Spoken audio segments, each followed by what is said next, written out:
polisi.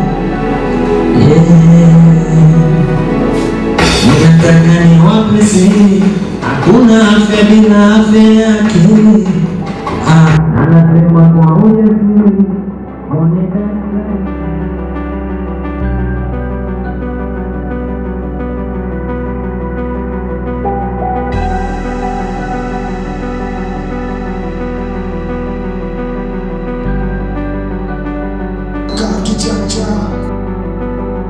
Tumepewa elimu mbalimbali hapa tokea jana na leo. Ni jambo kubwa ambalo wewe sasa umekuwa mwalimu wa yule kijana ambaye umemwacha mtaani. Naomba nimalizie hapo nafasi ndogo ya kufunga mafunzo haya. Naomba niseme mafunzo haya yamefungwa. Asanteni. Kijanja.